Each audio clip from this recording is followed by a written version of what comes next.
Buterevu mbaniriza ku mukutu guno ogwa Resa Sport mwebali nnyo mwebalire ddala okubeera nga ate mutambula naffe. Mukutu gubaddewo nga gubaweereza ebintu ebyemizannyo nga highlights muziraba buli kaseera naddala ez'empaka ez'amasaza, Uganda Premier League, byonna emizannyo gyonna egy'enjawulo gibadde gibeerangako. Ne kati tusazeewo okuva n'olunaku olwaleero okubeera nga ate tuteekamukko ekinonoggo ekyenjawulo okuba nga tubaleetera interviews ez'enjawulo okubeera nga tugenda eyo mu field wansi ate ne tubatuusaako abantu ab'enjawulo abalina obumanyi ku bintu ne mwongera okubeera nga mubinnyonnyoka. So gwe kyolina okukola subscribinga ate sharinga abantu basobole okubeera nga balaba ekintu kino. Nze Beka Resabula era nga ngenda kuba nga buli lwakubiri mbeeranga n'omukulu Eri Kyeyune yani mukulu akola ku radio Akaboozi, experienced journalist w'amaanyi nnyo ate nga agoberera ebyemizannyo buli wamu nnyo. Eri Kyeyune ogamba otya era kiki oyinza okuba ng'oyogera ku mukutu guno gwa YouTube na lwaki abantu bali badde bajjanga okugwettanira? Beka webale nnyo. Nze Kyeyune Eri. Ekisookera ddala ndowooza kati eno y'enkola empya eriwo gwegenda ku YouTube subscribinga ku mukutu guno kubanga byonna ebiba bikusubye yonna gye biba bikusubidde tosobola bisubwa bw'okebera ku mukutu nga guno wonna ku budde bwo woyagalidde osobola obbifuna etali mbeera ya bulijjo nti kino bwe kiyita kiba kiyise. So ndooze n'enkola yegenda otuyamba ffenna abasubiddwa amawulire abasubiddwa ebigambo by'abantu be musinga okwetaaga byonna musobola okubifuna.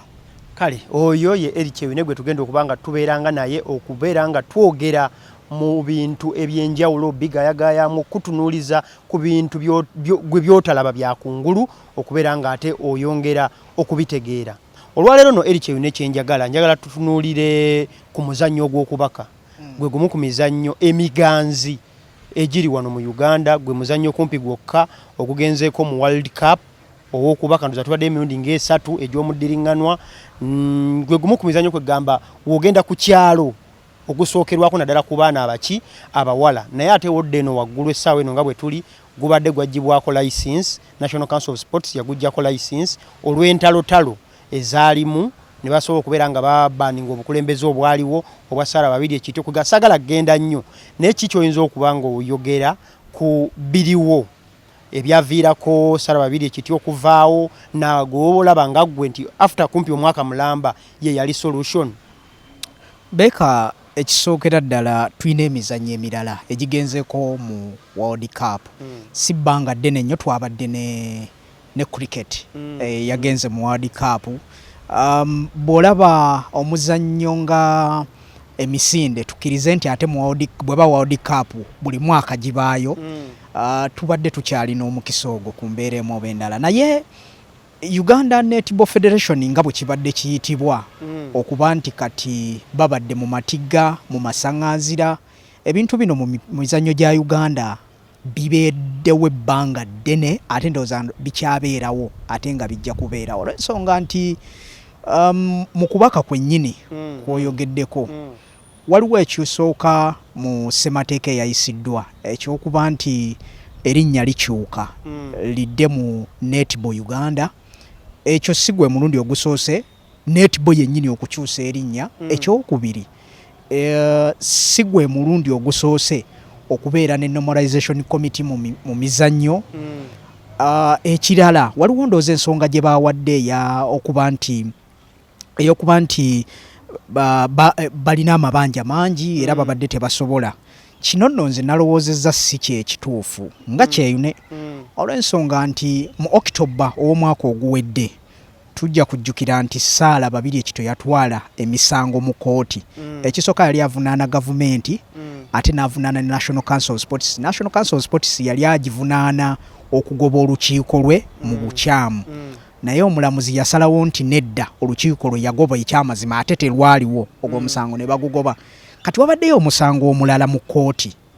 Kati bw'okyusa erinnya kiba kitegeeza nti bwe tunaddirayo mu kooti ng'omusango waliwo aguzuukusizza baba bagenda kuvunaana entity etaliiwo eya Uganda Netball Federation wakati ekiriwo ye Netball Uganda eyo oba ogijjeeko awo bwenvaawo Beka ekirala abantu ndooza basaanye bajjukire gavumenti eriko oba eri mu buyinza kati yali emaze ebbanga lya myaka 8 mu bukulembeze mu budde obwo yali president wa Uganda Netball Federation ate mu budde obwo kyali kiyitibwa Uganda Netball Association bwe kyali eyali akikulira baali bamuyita Lydia Bukenya Bukenya amanya eryataata yali gattakaawo so Lydia yafuna sente obukadde 45 okuva ewa President Museveni ezo zaali so direct kati 1995 bwafuna sente obukadde 45 ne abali bamanye ekisawe kyenna kivuba ekikadde nga bwe kyali side eri ey'owino owabeeranga courts za netball kati Lydia Bukenya n'afunako waateeka courts ezo n'azitereeza ne zibeerawo era ago gaali manyi ga Lydia Bukenya ezo ebbali gye zaabeeranga naye bagamba sente yazirya nti yazibba ne batakkanya olutalo ne lutandikiraawo tujja mu kulonda kwa 1998 bwe baali balonda Rebecca Kavulu n'amukuba ekigwo n'aguma n'addayo n'atuula paka 2000 mu 2000 n'akomawo n'awangula akalulu n'abeerako nga president kati wakati awo bagamba baali bawezezza associations nyingi eza districts nga districts zitandise okumerukawo ndowooza nze we nasomera districts zaali 45 kati zigenda zeeyongera kati oba ziringa 10 kakati bwe zagenda zeeyongera nga bafunye associations eziwera ne basalawo ne bagamba nedda katufune federation ne ba federatinga ne bakwata ekyali association ne bakifuula federation bagamba ng'ekinyusi kyava ku olw'okuba nti baweza districts nyingi ne bagamba nti tuve district zeegatte zikole federation kituufu awo we baatandikira so baba bamaze okukyusa tujja era nga mu 2008 2009 bafuna era obutakkaanya naye ebbanga eryo lyonna Fred Mugerwa Tabale omutendesi wa national team yaliwo awo watandika okujja okulabikira ennyo mu kifaananyi ekyokubeera kingmaker w'aba presidents ababadde nga bajja kakati omukyala Susan Yanek yali bitundu byerire eyo yali head teacher wajjira mu kifaananyi ky'omuzannyo gw'okubaka n'abeera president wa netball kati ebyo byonna ebizibu ebyokukyusa amanya ebyokugenda mu kooti ebya accountability ebyo tebizze leero bibaddengawo nga bijja birabika lwakuba nti ndowooza olumu tubiraba kikeerezi bijja ne bituuka kikeerezi abantu ne babitegeera nga obudde buyise ne bagamba kirabika kino kitandise lwaleero naye ekyamazima Beka ndowooza omuzannyo gwa netball ekimu kye baalina okukola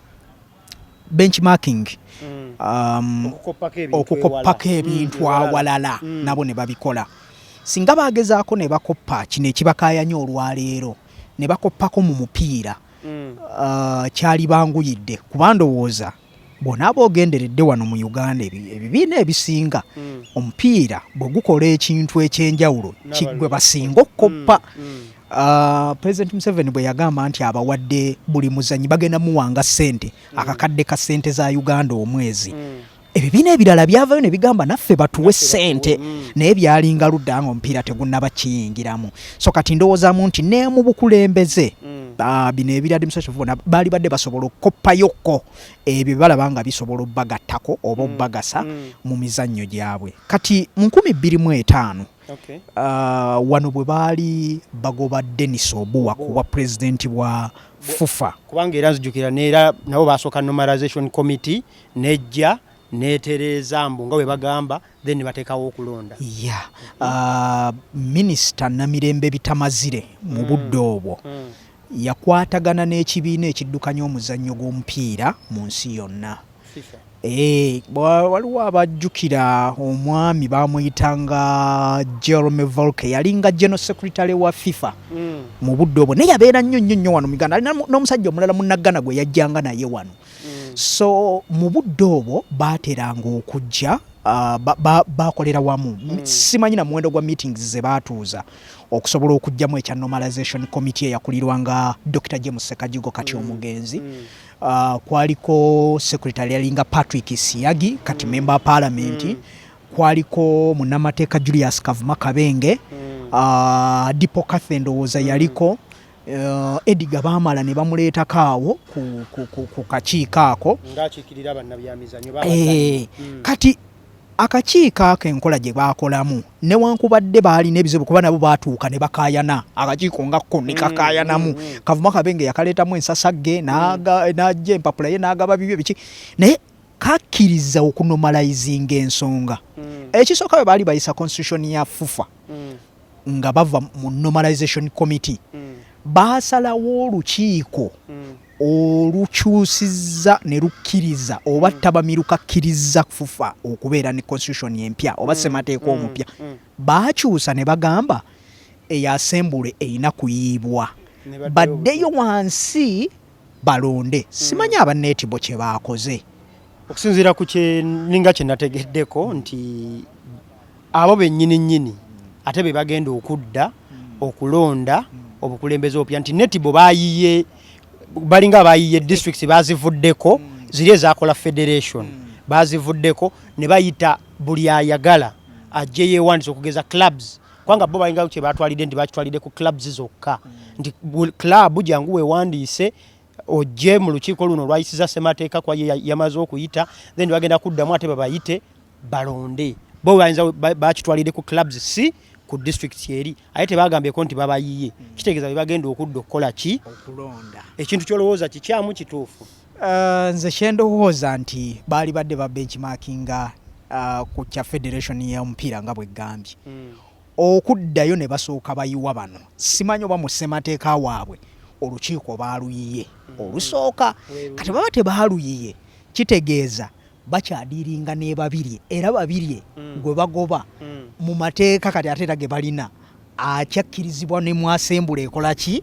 ejja singa aba ayagala awe wali obuzibu obudde bwe baabawa mu kaseera kalindowooza baali badde basobola okutereeza ne bagamba naye mumanyi tutaddewo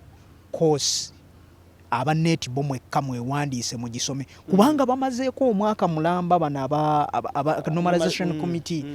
ne bateekawo ne babasomesa ekyo ne bakyesigaliza nga kyama kyabwe kubanga mwase munnamateeka gwe sisobola kuyisa mu maaso ekyo yali badde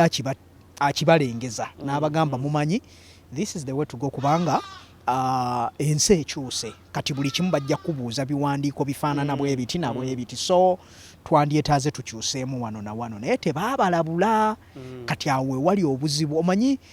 ffe ebyaffe bigenda bwebiri ate yensi ndowooza bwe tulina ogitwala paka lwe tulituuka ku level yensi ziri ezikuze naye mu kaseera kano munnayuganda yeetaaga okujjukiza otherwise oyinza omuleka mu kizikiza kale oyo bwatu bwage kati nno emabega kaawo nga tebannagenda mu assembly eyo yabadde special general assembly mwe bayisiriza constitution waliwo abantu abagundiivu mu muzannyo guno ogw'okubaka abatuuza olukiiko lw'abamawulire nga mulimu ne Fred Mugerwa oyo omutendesi nga bawakanya byonna ebyabadde bigenda okubeera muki mutabamiruko oyo naye ndowooza balaka babakubiddeyo akalulu kubanga ekintu kya obuyigirize obwo kyabadde ndowooza kikimu ku kintu ebyateekeddwa ku kalulu naye ne babakubirayo akalulu era nekisobola okubeera nga kyakoze eki kyayise kitegeeza Moses Mwase yazza akunze ate bano tebajja nga bakoze eki nga bakuze nekitegeeza nti ekyo kati kyayise omuntu yena olina okubeera ne advanced diploma sako ne course eyo eya sports administration ekyo kitwalawa omuzannyo okugeza ogw'okubaka kubanga omuntu nga Sarah Babirye ekityo yava mu parliament kisanja kiri ekiwedde najja n'akunga abantu ku district ye najja n'awangula akalulu nja kugamba nti Sarah Babirye ekityo wogerageranya ku bukulembeze bwe yajjako abadde omuzannyo agututewa waggulu ate nga nja kugamba nti bali balina experience mu muzannyo ogwaki ogw'okubaka naye ye ndowooza tiimu abadde agitutte waggulu, tiimu kugamba omutindo kwe yagisanga nzija kulowooza agirese esinze nako kubanga wobeera nga yatuukako nga yesinga mu Africa twali ekifo tetukituukangako. Olowooza ekyo ekyobuyigirize kituufu? Beka omanye ensi yaffe bingi nnyo ebitali siriyasi. Njagala nsooke nkuwe emboozi etali siriyasi wano. Ekisooka bwe yali ajja mu bukulembeze babiri ekityo. Ekimu ku byensinga okujjukira baatwala ba delegates ensangi eyo ku ssomero erimu ne basulayo kositangezi 2 baabavaayo bajja ssebo ne military police kadengeza military police nga ze zibawerekera balina amagye ebyo byonna bintu bya ggwanga naye era bwe yali avaawo obuyinza obumu ku bwo nga n'amagye weegali era ge gaamugjawo olumu tebitegeerekeka nnyo naye ndowooza ku kyobuyigirize ensi gyeraga kimu kyokka kye bataakoze kyewali kigwaggulu kyeggambye nti baali badde mwasa ebbanga lyabaddewo bw'aba abadde akiraba yalisoose n'akikoonako bwe kibanga babadde tebagezaako kubaako candidate waabwe gwe bayingizaamu bwe kibanga taliwo gwe babadde bayingizaamu yali badde akikola kuva waggulu eri emabega n'agamba wano kuba mwase alina se mu National Council mu Uganda Olympics Committee ate nga Uganda Olympics Committee mu biseera bino gye tumanyi ezo koosi gye zifulumira kaakati bw'obanga oyina se mu Uganda Olympics Committee kiggule oba nnyonnyole obagambe ekyennaku nti ne meeting zatuuzizza teziwera okulaga ki ekigenda mu maaso constitution akuba ne constitution yagenza okujja era ng'eringa World Net Bay yagikkiriza edda gavumenti eyagikkiriza edda kale nno olumu oyinza okuba nga tolina walala gy'ogenda kujulira kuba nti waliwo akawaayiro kano kaveemu kano kaddemu akuba ebizibu by'amateeka gana bwe gatyo nze gendabye olwaleero likusibira munda enkya ne likusibira ebweru ekyo kisoboka nnyo naddala mu mateeka agaffe ge tunyumirwa ennyo okukolangamu ennongoosereza si ag'ebyemizannyo gokka naye n'ag'ensi gano ge tuzze tukolamu ennongoosereza gye gajja gakukwatira mu bbanga eritali ggere ennyo oyinza okuba naye nga tokitegera omanyi olumu bagamba kyerabirwa mugambi omugamba teyeerabira kaakati gwe agakoze oyinza okuba nga weerabidde nti waliwo akawaayiro akajja okukukwata kati awo wendaba obuzibu tteeka ddyo kisibbi ekirimu obuyigirize amazima beeka eyo gye tulaga okuba nti weetaagako obuyigirize obw'enjawulo ku buli kifo okulaba nti okibeeramu. Nze nno ekyobuyigirize nange sikiinaako buzibu naye kyendowooza kano ke baataddemu aka sports administration ndowooza ke kakyamu kubanga omuntu yenna obanga yeesibidde mu kifo nti tolivaawo omuntu yenna ndowooza asobola okujja mu mizannyo obabeera nga asobola okukukuba akalulu akukuba akalulu ajjaddukanye emirimu because tokola wekka ekyo abantu kye balema okutegeera nti tokola wekka obeera n'olukiiko lw'executive lwe mutuulamu n'osobola okubeera nga ne muteesaganya ku nsonga ne musalawo then ne mukikola naye bwe tugamba nti gwe olw'okuba baagala muntu omu omukulembeze yekka abeerina ku sports administration course ndowooza kibeera kikyamu naye njagala twogereko ku Brigadier Flavia Byekwaso ye yali omukulembeze ow'ekiseera ne bw'otunuulira y'omu ku bataayingidde mu tabamiruka oyo kubanga okusinziira ku kyagamba nti yalabye abantu abamu ku bammembers be balaba ab'omuzannyo nga basibiddwa bweru n'agamba mbu ye kiki ekiba kikola ki ekimutwala munda ng'ate bo baasuubira nti abali naddala mu muzannyo ddala ogw'okubaka baliwa bali bweru n'agamba tajja kuyingira ekyokuzira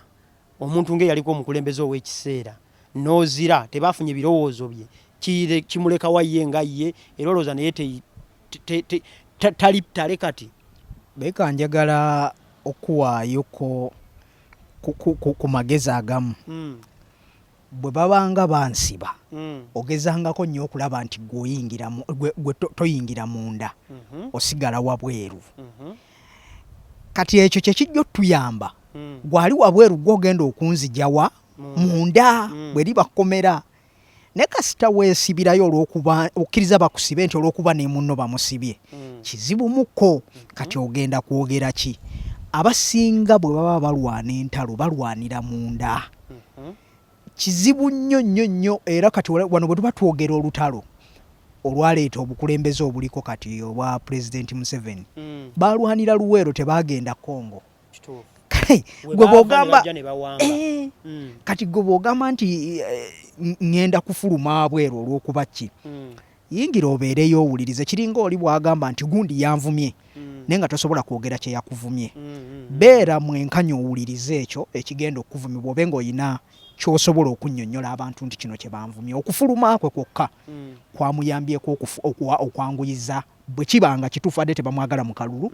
kyabayambyeko nnyo okubanguyiza kuba kakati talina kyagenda kwogera nti bangobye nti waliyo gwe watuulamu biki bye baateesa ani yakkiriza kino kiyite ate ekirala ffe wano tulinayo ndowooza ekizibu nti kati wano tewaaliwo okkuba kalulu ka kyama byonna byali bya lwatuwanika omukono bali netteeka olikkiriza oba tolikkiriza kati wano tulinamukko ekizibu ekyakafansonyi nti singa gundi andaba nga nzikiriza kino anaagamba ki kati buli lwofuluma omuntu oyo oba omuwadde akabangiriza akasobola okukkiriza ekintu nga toliiwo kwajja kugamba gundi ono wali nti taliiwo nange nzikiriza kati Brigadier Byekwaso bano yabawa omukisa oguyisa ye ebitagenda kubeera ku ludda lwe n'abeera n'abantu abali ku ludda lwe wabweru n'abamu ku bali ku ludda lwe oba ku bali badde ku ludda lwe n'abaleka munda kaakati yatwala ndowooza majority vote ey'abali ebweru kumba abali munda basobola nayo muyamba ne bw'obaawo ebitayita kiki kyewawulirako nga objection mugundi mu assembly oba meeting eyo ey'enjawulo of course tewaali kubanga tewaali yawakanya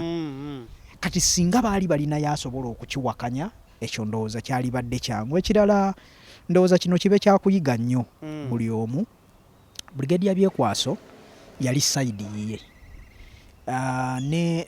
ne Saalababirye kityo side ye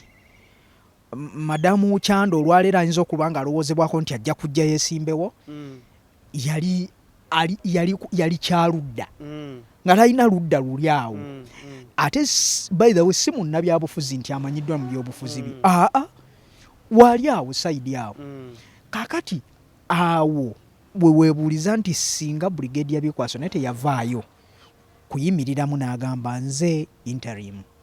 ani yalibaddewo kiki ekyalibaddewo yalizeyo n'apulaninga kubanga abantu abamu ku bo Saalababirye kityo yajja nabo nga Brigadier Byekwaso ziri emmotoka zegambye kadenge z'amagye tezajja lwakuba nti Saalababirye kityo munnamagye zajja lwa Brigadier Byekwaso ekyo typically because by then yalina omwegezi w'eggye ly'eggwanga so kyali kyangu okubifuna ebyo byonna n'olwekyo ndowoozaamu nti oyinza okulowooza olwaleero kyoli n'otalowooza nkya kyogenda kubeera awo we wali obuzibu singa yatuula emabega kuba yajja ne Saalababirye kityo Saalababirye kityo ekimu ku byamuleesa abantu abafaanana bwe batyo kwe kusiiga ekifaananyi ekirungi eky'omuzannyo gw'okubaka nti nabano bakibeeramu era ttiimu nze ekiseera kyatuukanga bw'ongiraba mu paalamenti n'ekufulo ya paalamenti ebiseera ebisinga nga bagikubaganyako ebirowoozo baalinamu akantu ka munnaffe gwe twali naye kati baakalina kati ate teyalinga munnaabwe yekka Brigadier Byekwaso abaddeko mu paalamenti Margaret Nantongoziwa abaddeko mu paalamenti ng'omubaka wa Kampala kati abo bonna buli lwe yaboogerangako ne bwe yajjanga okusaba ssente ng'agamba nti tuteekemu ssente ba sponsors bonna be yali aleeta kyalinga kyangu okukwata ssente kubanga abantu balina mukko ku nsa ng'ate banywevu so olowoozaamu nti katulinde ndowooza bulinzi kuba tewakyali kikyuka tulinde mwezi gw'Okitoba tulaba naani abagenda okuvuganya nno nze mpulirayo n'olugambo lw'omusajja ayinza okujja yeesimbewo ku kifo ekyo nejjukire emabega wali ekifo ekyo kibadde nga ring fenced mukazi aye mpulirayo omusajja alabika ng'agenda kujja yeesimbewo ku mulyango awo olina abantu be walaba abasajja naye nga bo balabika bagize balina kuyingira eri munda naye nga balemedde awo ku mulyango ku makya g'olunaku olwo kuliko omusajja omu gwe naababuulira ye alabika ayagala kujja ate ku kifo ekyo naye ekiyinza okuba ate nga kimuleeta kulegitimizinga kalulu nti akalulu katuufu ono teyayiseemu yekka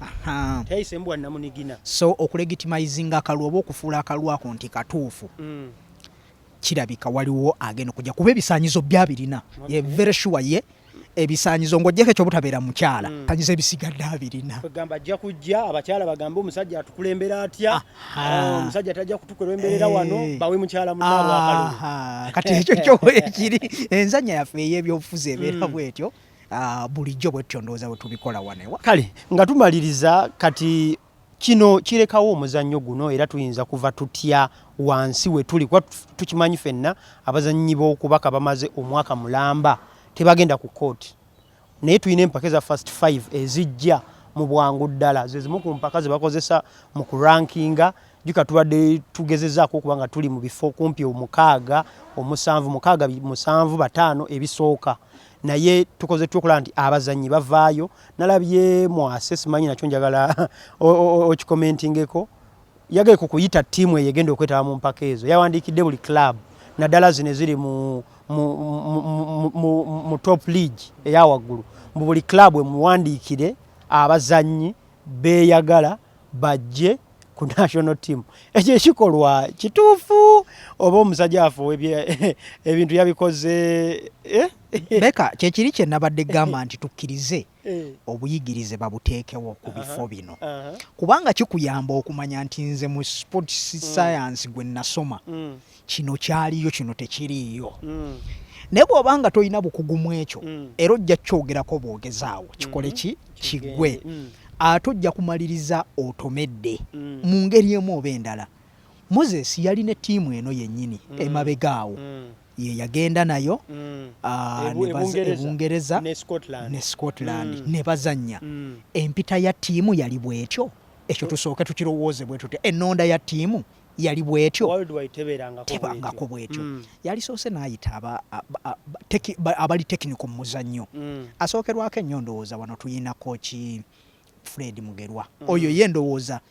abadde buli kimu ye yatandika courses eza netball yali yakoga buli kimu kuvira ddala ndowooza nga mu 92 eyo ng'asala okuva mu muzannyo gwa handball kuba ndowooza gye mizannyo agizannye handball egyo gyonna egigwa mu tuluba eryo naye ndowooza yaliisa abantu abali tekiniko n'ababuuza tulonde tutya ttiimu oluvannyuma lw'omwaka mulamba kuba n'ekyomwaka omulamba mwasa kivunaanyizibwako ettundutundu ng'abaana tebazannya muzannyo guno ku kooti ekirungi kimu ku kooti babadde bagendayo fitness tojja gibasaba nnyo bano abaana bamima babadde bafuna dda ku basketball nga bazannya so tojja kibasaba nnyo kintu ojja bakaluubiriza ekirala ndowooza wano tukyalina ebitone ebitannaba ebyetaaga okubwako obukubu enfuufu wansi eri neti babadde azanyibwa mu masomero twakalaba East African Secondary School Games oba Fiesa Games ne babaddeyo nga babaka yonna si nti gy'ogenda okulonda abazannyi naye kiyinza okuba nga kwe kusalawo okwo n'ogamba kati nzimba ekipya nabo weebali naye ng'oyise mu bantu abali tekiniko n'obabuuza kiki kyewendyetaaza okukola ki okukola okugamba nti mumpandiikire mumpeebe mwagala kale ekyo ojja kuwa betwagala kubanga betwagala bagende so si abalungi omutendesi omu yagamba nti ojja kusanga ttiimu zonna nga zikuwadde bagoola ataaka bokka obeere ne bagoola ataaka bokka zikuwe bagool defender bokka kwegamba simanyi gye kigenda leka muzannyo naye nga tusiibula nsaba osiibule ku bantu obagambe nti ate tujja kubeerangawo buli lwakubiri mwebale kubanga mutugoberera ate temukoma okwo mutugobererere ddala tujja kubeerangawo okubawa byonna okusinziira ku ebyo ensi yaffe bw'enaabanga etambula wabweru tujja kukulozaako naye sooka ogumira embeera eno tugoberagane tujja kuba tuddamu kale bwe tutyo bwe tutambudde olwaleero eno ye show yaffe esoose girabe gisharinge subscribe nga ku Resa Sport ate tusobole okuba nga twongera okutambuza omuzannyo ebyemizannyo byonna naffe ng'abantu okuba nga twekuumira mu bumanyi mubeere bulungi